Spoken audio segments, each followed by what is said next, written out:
ఎక్కడ సార్ రాష్ట్ర ఆర్థిక పరిస్థితి దారుణంగా ఉంది. వాళ్ళు 10 సంవత్సరాల్లో చెప్తే మీరు సంవత్సరంలో చేశారు. ఏదో గత సంవత్సరం ప్రతిపక్షంలో ఉన్నప్పుడు ఎట్లయితే మాట్లాడుతూ వచ్చారో చేసిన మొదటి 2 పనులు సంవత్సరం మొత్తం చెప్తున్నారు లేదని.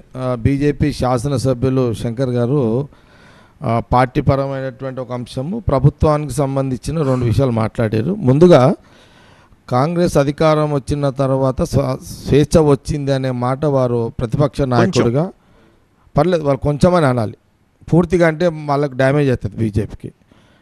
కొంచెం ఒప్పుకున్నందుకు వారికి ధన్యవాదాలు. బీజేపీ శాసనసభ్యులకి శ్రీనివాస్ గౌడ్ గారు కూడా ధన్యవాదాలు. వారు కూడా కొంత పాపం వారు కూడా ఏం చేయలేరు, పూర్తిగా ఎట్లా చెప్తారు సార్ అపోజిషన్ పార్టీ వాళ్ళు. వారికి కూడా ధన్యవాదాలు శ్రీనివాస్ గౌడ్ గారు కూడా. అంటే మా మొదటి విజయము స్వేచ్ఛని ఇచ్చినాము కాంగ్రెస్. స్వేచ్ఛ వచ్చిన తర్వాత స్వేచ్ఛతో పాటు ఇంకా వేరే మనిషి కావాల్సింది ఏంటి సార్? ఫస్ట్ బతకడానికి గాలి సార్. ఓఎస్ఎస్ ఫర్టిలిటీలో ఇక్కడ ప్రతి అడుగులో ఎక్స్పీరియన్స్ డాక్టర్స్ ఉంటారు. In the good hands of science. Mummy daddy అవ్వాలంటే ఓఎస్ఎస్ కి కాల్ చేయండి. గాలి లాంటి గాలి ఉంటేనే మనిషి బతుకుతాడు. గాలి అంటే ఏంటంటే స్వేచ్ఛ. గాలి అంటే స్వేచ్ఛ ఉంటే సరిపోదు. భోజనం కోసం భోజనానికి వస్తున్నా సార్, ఇక భోజనానికి వస్తున్నాను నేను.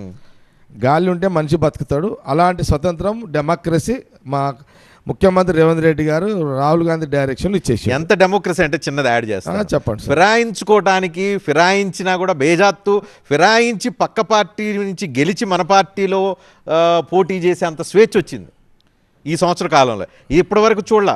ఫిరాయించిన వాళ్ళకి మంత్రి పదవులు ఇచ్చే అంత స్వేచ్ఛ బీఆర్ఎస్ చేస్తే, ఫిరాయించిన వాళ్ళకి నిలబెట్టి గెలిచిన వాళ్ళని పార్టీ ఫిరాయించిన వాళ్ళని మీ పార్టీలో గుర్తుతో ఎన్నికల్లో పోటీ చేయించినంత స్వేచ్ఛ ఇచ్చింది మీ కాంగ్రెస్ పార్టీ. అదైతే గ్రేట్ సార్. కాంగ్రెస్ రాజకీయాలలో కొన్ని ఆపోజిషన్ వాళ్ళు తప్పులు పట్టినా అసలు రాష్ట్రంలో దేశ రాజకీయాల్లో కాంగ్రెస్లో ఉన్నంత స్వాతంత్రము, స్వేచ్ఛ, హక్కులు, మాట్లాడే అవకాశాలు, మనసులో కుమిలిపోకుండా ఓపెన్గా చెప్పుకునే స్వతంత్రము ఒక కాంగ్రెస్ పార్టీలనే ఉంది.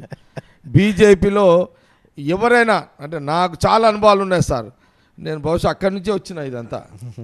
అక్కడ స్టార్ట్ అయినా ఈడ చూసిన నాకు తెలుసు, వీళ్ళకి తెలియదు ఇద్దరికి. ఇంకా అక్కడ బీజేపీ విధి విధానాలు ఏందో నాకు తెలుసు. నేను ఆడ మొదలు చూసిన తర్వాత శ్రీనివాస్ గౌడ్ కూడా తర్వాత వచ్చాడు. నేను ఇక్కడ కేసీఆర్ ఏందో వాట్ ఈస్ కేసీఆర్ ఆయన ఎట్లుంటే నాకు బాగా తెలుసు.